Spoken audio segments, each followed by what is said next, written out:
Every great civilization hides terrifying secrets, and ancient Egypt is no exception. Behind the magnificent pyramids and grand tombs were horrifying customs that would send shivers down your spine.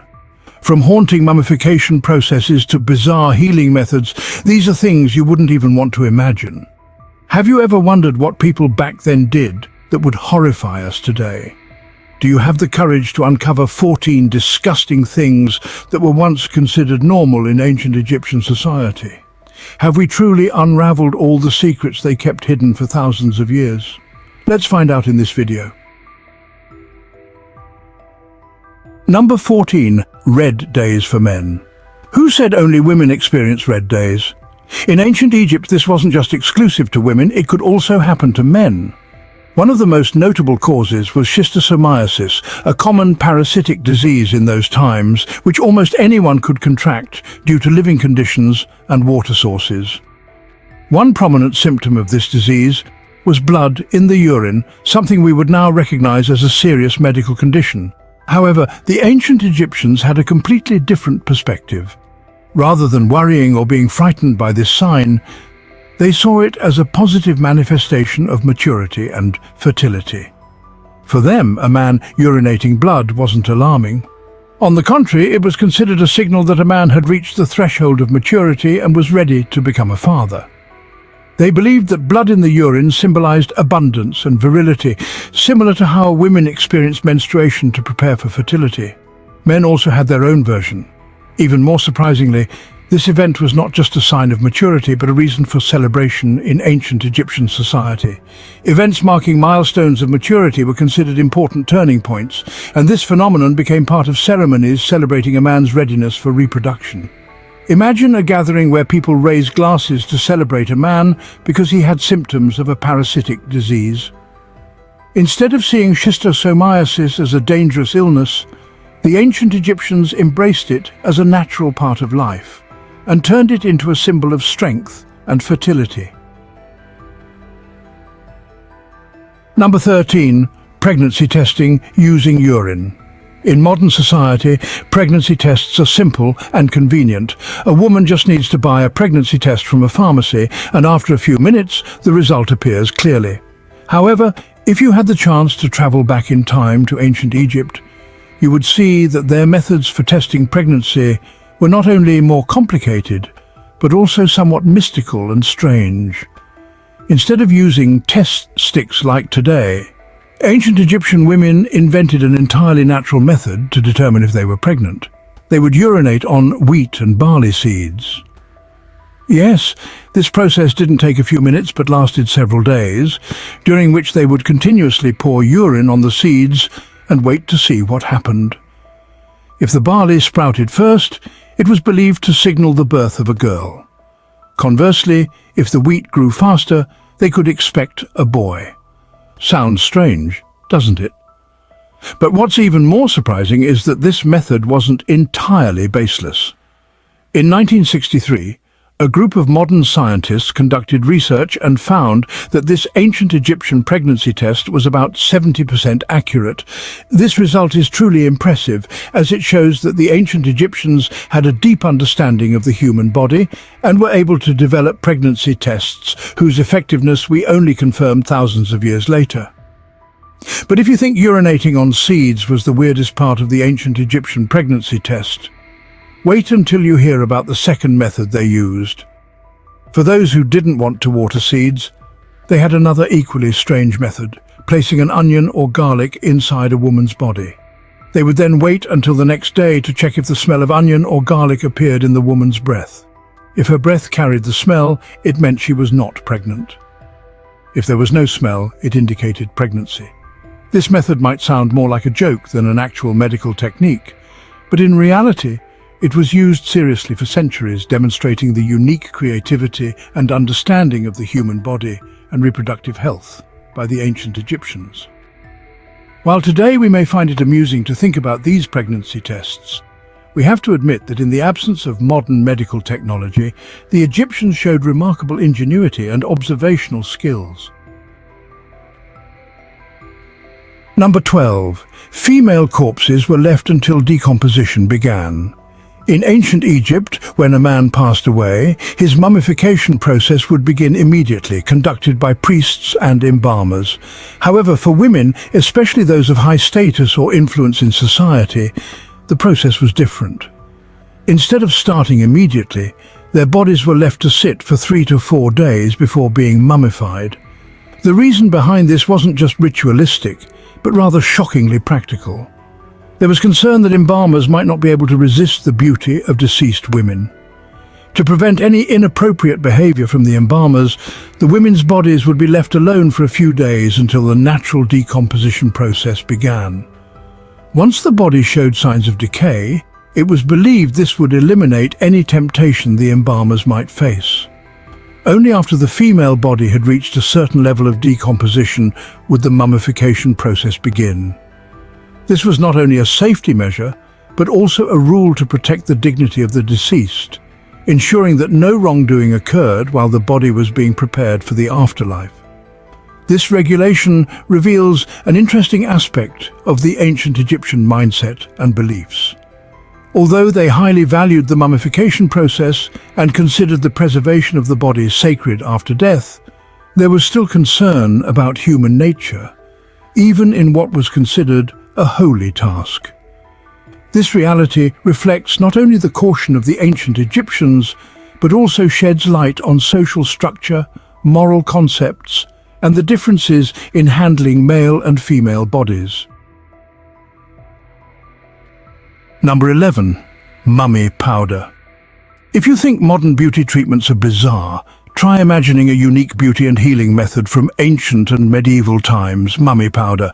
Yes, mummies, the sacred relics of ancient Egypt, weren't just preserved in lavish tombs to protect their souls in the afterlife, but were ground into powder to be used in medicine. It was believed that mummy powder could heal wounds, extend life, and even soothe all kinds of pains, from the smallest to the largest. You probably never imagined adding a bit of mummy powder to your morning coffee to start your day, but that was reality back then. In medieval times, doctors and pharmacists believed that by consuming or using mummy powder, you could absorb the supernatural quality of the mummy. They believed that the pharaohs or nobles who were mummified were not only protected from decay, but also retained the essence of eternal life. By consuming mummy powder, people believed they could acquire some of that mystical power, a sort of superpower from the pharaohs. Ironically, while doctors of that time strongly believed in this method, there was no scientific evidence to support the medical effectiveness of mummy powder.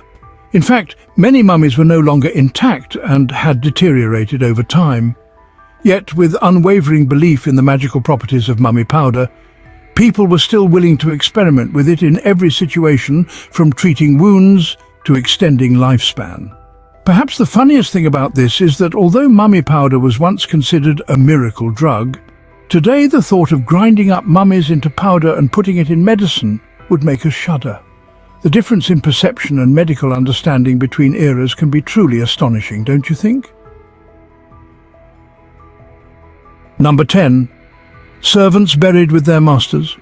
One of the most astonishing and somewhat gruesome practices of ancient Egypt was the burial of loyal servants alongside their masters, whether they were pharaohs or other nobility. This was not a decision the servant could refuse. If you were a servant of the pharaoh and he suddenly passed away, this meant you too had to prepare for your final journey. A journey you could neither refuse nor alter, regardless of your personal wishes. To us today, the idea of being sacrificed along with one's master seems incredibly brutal and unjust. Servants who were simply performing their daily duties suddenly faced death just because their master had died. However, interestingly, in the ancient Egyptian mindset, this wasn't seen as entirely unfair or horrifying. On the contrary, servants often regarded dying alongside their master as an honor, a great privilege. This wasn't just out of loyalty, but also due to the Egyptians' deep belief in the afterlife. The ancient Egyptians believed that death was not the end, but merely a doorway to a new phase of life in the afterworld, where the soul continued to exist and fulfill its duties.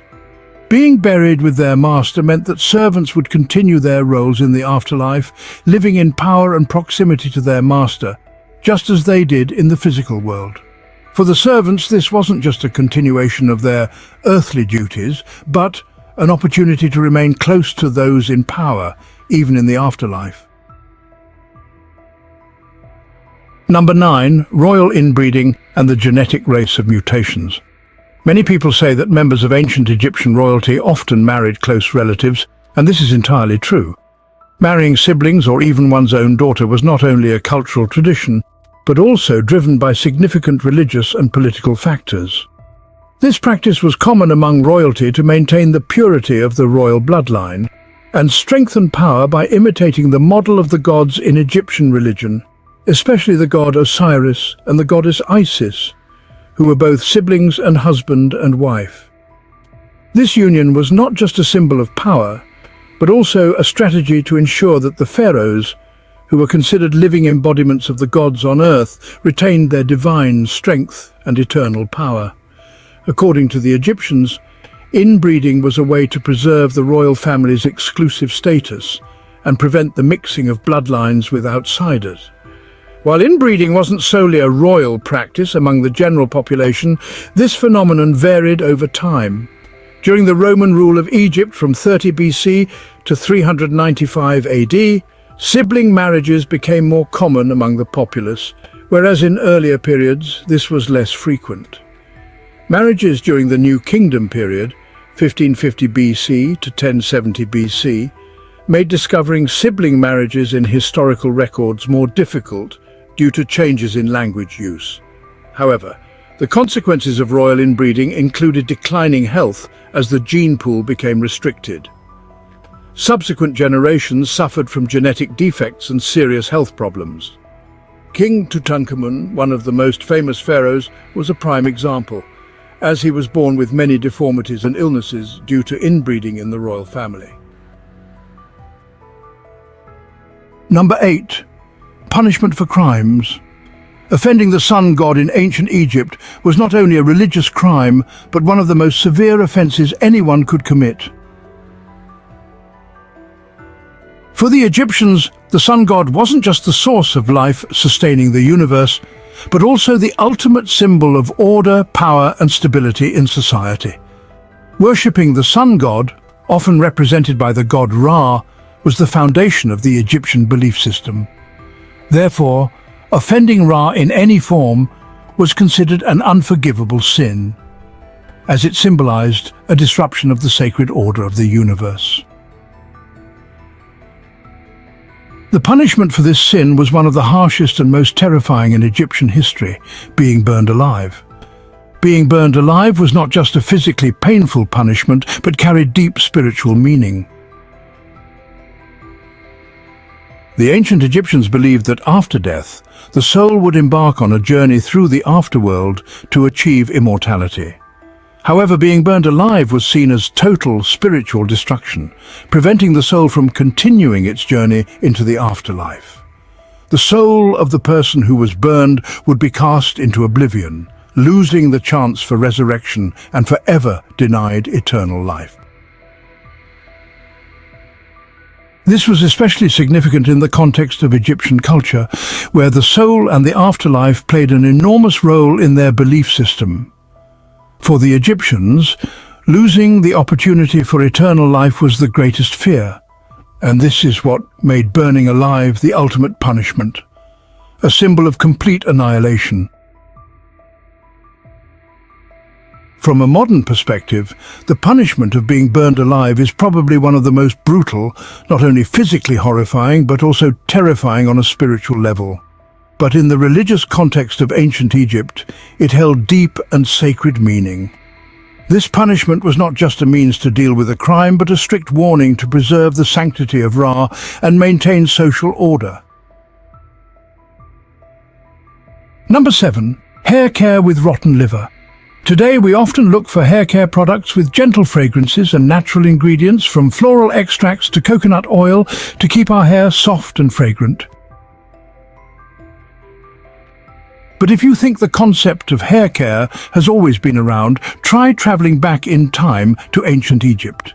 Instead of using fragrant shampoos, the ancient Egyptians concocted mixtures so strange it's hard to believe.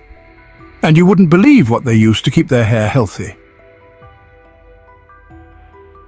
In their list of elixirs for hair, you'd find items like dog legs, donkey hooves, crocodile fat, and the bones of various animals. But perhaps the strangest of all in their hair care routine was the belief that the rotten liver of a donkey could help restore greying and thinning hair. Just imagine the scene.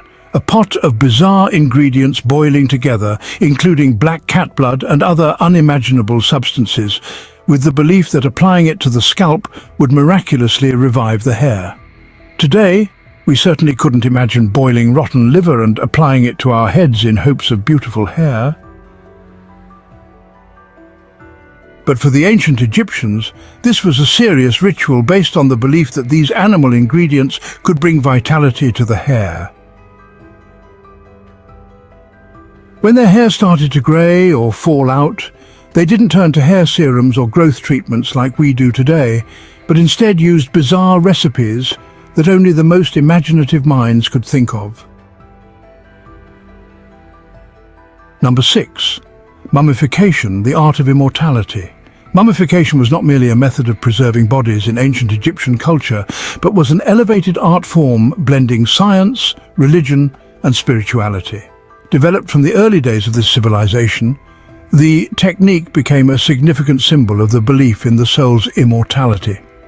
For the ancient Egyptians, preserving the body ensured that the deceased retained their form after death, playing a crucial role in their journey to the afterlife, where the soul was believed to continue living. The origins of mummification began around 2600 BCE during the Old Kingdom. Initially, body preservation methods were crude, relying mainly on the desert's natural environment to dry out the body and prevent decay. The Egyptians soon realized that to achieve perfect preservation, manual intervention combined with natural processes was necessary. Over time, mummification techniques were refined and perfected, becoming a sophisticated art form during the New Kingdom, circa 1550 BCE to 1070 BCE. The complete mummification process typically took 70 days, with each stage carried out according to strict religious rituals. First, the body was cleansed with water from the Nile River, followed by the removal of internal organs. One of the most well-known steps was the extraction of the brain through the skull using a long, hook-like tool. While this technique may seem gruesome to modern people, it was carefully performed in ancient times to avoid damaging the face of the deceased. Interestingly, the Egyptians did not view the brain as essential for rebirth or continued life after death. They believed that the heart was the seat of wisdom, emotion, and willpower. Therefore, the heart was left inside the body, while other organs were salted and preserved in canopic jars. These jars were intricately carved, often with the heads of 4 protective gods, Imseti, Hapi, Duamutef, and Kebesenuef. These gods were responsible for guarding the internal organs, allowing the soul to use them in the afterlife. After the organs were removed, the body was covered in natron, a natural salt with desiccating properties that dried the body out completely, preventing it from decaying. This process took about 40 days. Once the body was dry, priests would begin wrapping it with hundreds of meters of linen, often including amulets and charms to protect the soul on its journey to the afterlife. The fascinating detail about this process is the sheer amount of linen used. Records show that it took between 100 to 300 meters of linen to wrap a mummy, depending on the deceased's status. For nobility or pharaohs, the process was even more elaborate, with intricate rituals and the addition of valuable items. Mummification was not only about preserving the body, but was also deeply tied to the belief in rebirth. The ancient Egyptians believed that if the body was not properly preserved, the soul would not recognize itself in the afterlife and could not continue its eternal journey. This is why so much time, effort, and resources were invested in ensuring that the body was perfectly mummified and preserved. According to archaeologists, it is estimated that over 3,000 years of ancient Egyptian history saw the creation of millions of mummies, including both human and animal mummies. Notably, mummification was not limited to humans. Sacred animals like cats, birds and crocodiles were also mummified following similar rituals to protect them in the spirit world. Thus, mummification is a testament to the sophistication of religion and science in ancient Egypt. It reflects not only a deep understanding of human anatomy, but also a profound belief in the afterlife. The harmonious blend of religion, culture and science made mummification one of the most iconic and enduring symbols of ancient Egyptian civilization. Number 5. Ancient contraceptive methods. Before modern contraceptives like condoms and birth control pills, ancient Egyptians devised their own methods, which today sound more like something out of a comedy sketch. One of the standouts and highly creative methods was the use of crocodile dung. Yes, you heard that right. Instead of relying on the scientific advancements we have today, Egyptian women would mix honey and crocodile dung and then apply this concoction to their genital area to block sperm from reaching the egg. As bizarre as it sounds, this practice wasn't just strange from a modern perspective, it was downright disturbing. Imagine living in ancient Egypt, where people believed that crocodile dung could serve as a protective shield for reproductive health. It would certainly make you think twice about living in that era. Picture the courage it took to apply such a mixture and genuinely believe it would be effective. If you're feeling a bit confused and repulsed by this method, don't worry. To the ancient Egyptians, this was just one of many ways they thought could control reproduction. Without the medical knowledge we have today, anything that seemed capable of blocking sperm was worth a try. Although we can look back on this method and laugh, it's a fascinating example of how creative and brave ancient people were when faced with reproductive and health challenges. Number 4. Intestinal cleansing practices. The ancient Egyptians had a deep love for purification, not of the soul or mind, but of the intestines. Yes, with the belief that maintaining health and keeping a slender figure required releasing the body from toxins, they regularly used purgatives. Leading the way in this practice were none other than the kings and queens who were depicted with slim figures on temple walls. They used castor oil as a purgative, and this may well have been the secret behind the slender pharaoh statues we see today. However, there was a significant difference between cleansing practices then and now. There were no sewage systems or modern bathrooms. Kings and queens had to clean up after their purifications, turning this process into an all-encompassing workout. The lack of modern sanitation made this experience incredibly challenging, not just taking the purgative, but also dealing with the aftermath. Imagine Egyptian royalty carefully cleaning up while their attendants patiently waited outside the door, ready to assist at any moment. Interestingly, this purification ritual wasn't a once-a-year event. Pharaohs performed this process every month, whenever they felt heavy or uncomfortable. The king decided it was time for a cleanse. We can easily picture a busy day for the king in the bathroom, while the entire palace waited for him to finish his purification, possibly having to cancel all other appointments on his schedule. Number 3. Fertility Festival.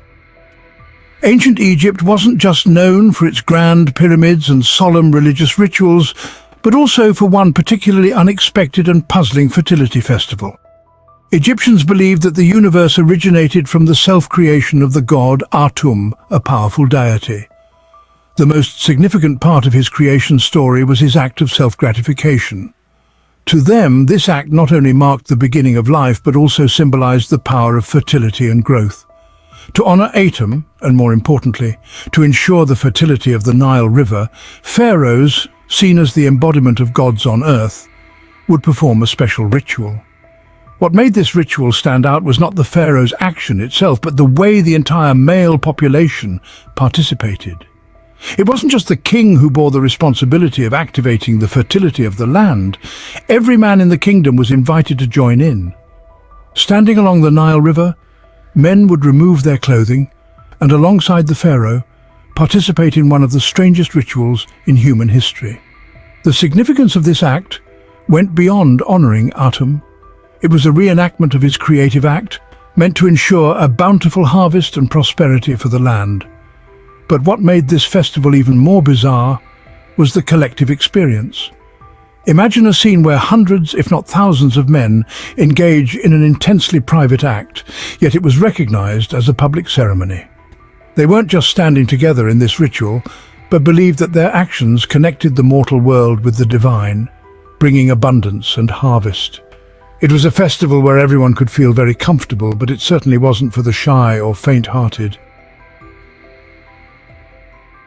Number 2, shaving heads as a trend. Shaving one's head was not just a fashion trend in ancient Egypt, but actually a necessary precaution against a very small yet troublesome enemy, lice. Lice were a major problem in ancient Egyptian society, and although many methods were employed to combat these pests, most of them didn't offer long-term relief. As a result, the simplest and most effective way to avoid being plagued by lice was to shave the head completely. This practice wasn't limited to just individuals. Both men and women participated in this trend.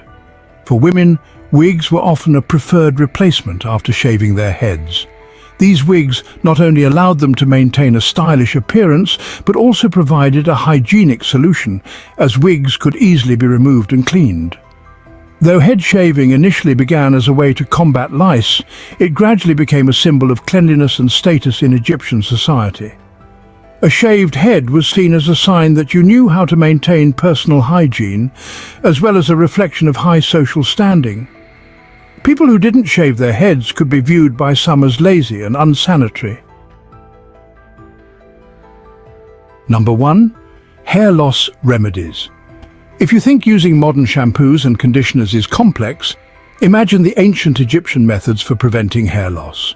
Instead of relying on simple hair care products like we do today, they turned to quite peculiar and bizarre treatments to keep their hair thick and healthy. Egyptians used an assortment of unusual ingredients such as dog paws, donkey hooves, and even parts of animals like crocodiles and tigers.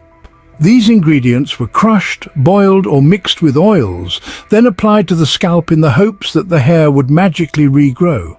However, when the strange concoctions failed to deliver the desired results, Egyptians found another solution: wigs and even fake beards. For them, wearing wigs wasn't something to be embarrassed about. In fact, it was a way to maintain an elegant and sophisticated look without risking any hazardous remedies. Wigs, often made from natural hair and sometimes combined with rare materials, became an essential accessory for the upper class, allowing them to maintain a flawless appearance without worrying about hair loss. When natural remedies didn't work, ancient Egyptians opted for practicality, replacing their real hair with wigs. This not only reflects their creativity in dealing with aesthetic challenges, but also shows that in a society where appearance was valued, no solution was too strange if it helped preserve the ideal image. Thank you for watching today's video. We hope you've learned some fascinating facts about ancient Egyptian civilization and their unique customs. If you enjoyed this content, don't forget to hit the like and subscribe button so you don't miss our upcoming videos.